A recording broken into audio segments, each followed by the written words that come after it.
దేశ ఆర్థిక పరిస్థితి ఎట్లా ఉంది, దీని గమనం ఏ దిశలో ప్రయాణం చేస్తున్నది, ఇట్లాంటి అంశాలపైన మనం కడపలో ఏదైనా ఒక ప్రోగ్రామ్ని కండక్ట్ చేస్తే బాగుంటుందని మేము ఆలోచన చేసే క్రమంలో మనకు పరకాల ప్రభాకర్ సార్ గారిని 2-3 నెలలు ట్రై చేస్తే మనకు సారు ఒక 1 మంత్ బ్యాక్ కనెక్ట్ కావడం జరిగింది. కనెక్ట్ అయిన తర్వాత మనం ఈ సదస్సును ఏర్పాటు చేసుకున్నాము. అయితే ఎందుకు ఈ ఆర్థిక వ్యవస్థ పైన మాట్లాడాల్సిన అవసరం ఏముంది, దీనికున్న ప్రాధాన్యత ఏంటనేది ఇక్కడ ఉన్న చాలామందికి తెలిసే ఉంటుంది.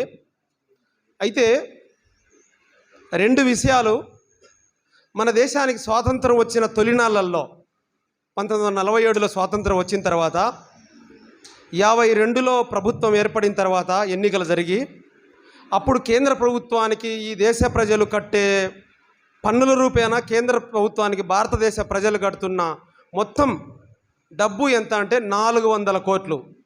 భారతదేశ ప్రజలు కేంద్ర ప్రభుత్వానికి 1952లో కడుతున్న పన్నుల రూపేణా కడుతున్న డబ్బు 400 కోట్లు. ఇవాళ 2024లో దగ్గర 40 లక్షల కోట్లకు అది పెరిగింది. అంటే 400 కోట్ల దగ్గర మొదలైన భారతదేశ ప్రజల పన్నులు ఆదాయము ఈరోజు 40 లక్షల కోట్లు పన్నుల భారం ప్రజల మీద పడతా ఉంది. చాలా స్పీడ్గా పెరిగింది భారతదేశంలో ప్రజలపైన. ఎన్ని రకాలుగా ఎన్ని మార్గాలు ఉన్నాయో, ఎన్ని దారులు ఉన్నాయో, చివరికి మనిషి మరణిస్తే మరణానికి పన్ను వేయడం మినహా ఇంకా అన్ని దశల్లో మనిషి జీవితంలో ఈ దేశంలో పన్నులు ఉన్నాయి. బ్రిటిష్ ప్రభుత్వం కంటే 1000 రెట్లు అధికంగా మన దేశంలో పన్నులు ఉన్నాయి.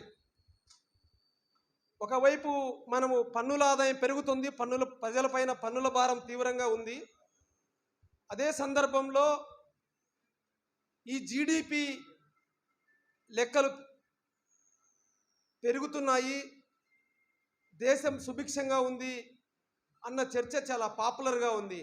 చాలామంది ఏమనుకుంటారంటే ఈ GDP per capita growth rate అంటే ఇదేదో మేధావులకు సంబంధించిన మ్యాటరు, ఇదేదో ఆర్థిక రంగ నిపుణులకు సంబంధించిన విషయము, పెద్ద వాళ్ళు మాట్లాడాల్సిన విషయాలు ఇవి, మనకు సంబంధం లేని విషయాలు ఇవి అన్నది సాధారణ జనాల్లో ఉంది. ఎందుకంటే అర్థశాస్త్రం యొక్క పరిభాష కూడా అట్లే ఉంటుంది. అది అకాడమిక్స్లో అయినా అకాడమిక్స్కి వెలుపలైనా సామాన్యులకు అర్థం కాదు.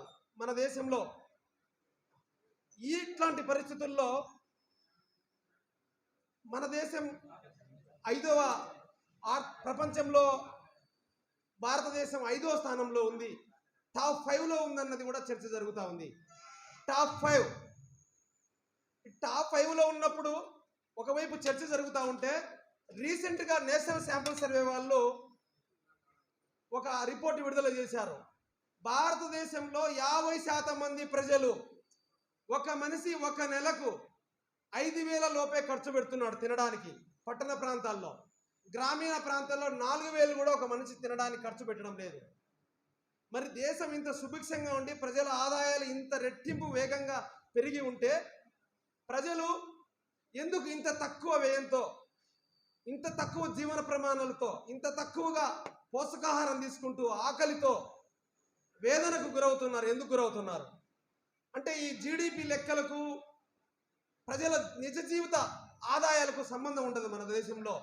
అయినా కూడా దేశం 5వ స్థానంలో ఉంది, 6వ స్థానంలో ఉందన్న ఆ లెక్కలతో ఈ దేశంలో ప్రధానంగా చర్చ జరుగుతున్న ఈ పరిస్థితులలో భారతదేశ ఆర్థిక వ్యవస్థ మొత్తంగా ఈ 10 ఏళ్లలో మోడీ ఎరాలో ఏం జరిగింది? నిజంగా ఇది ప్రపంచంలో 5వ స్థానంలో ఉందా?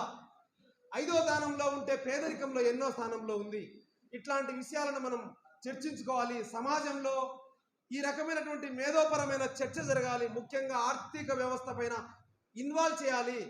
నిపుణులను, మేధావులకే పరిమితం కాకుండా అన్ని వర్గాల్లో దీన్ని చర్చకు పెట్టాలి అన్న ఒక ముఖ్యమైన ఉద్దేశంతో మేము ఈరోజు ఈ దేశ ఆర్థిక స్థితి మన భవిష్యత్తు అన్న అంశంపైన ఈ సదస్సును ఏర్పాటు చేసుకోవడం జరిగింది. వచ్చినందుకు మీ అందరికీ మరొక్కసారి ఇంత వేసవిలో కూడా సమయాన్ని కేటాయించి ఇక్కడ వచ్చిన మీ అందరికీ మరొక్కసారి హృదయపూర్వకమైనటువంటి స్వాగతం పలుకుతూ సెలవు.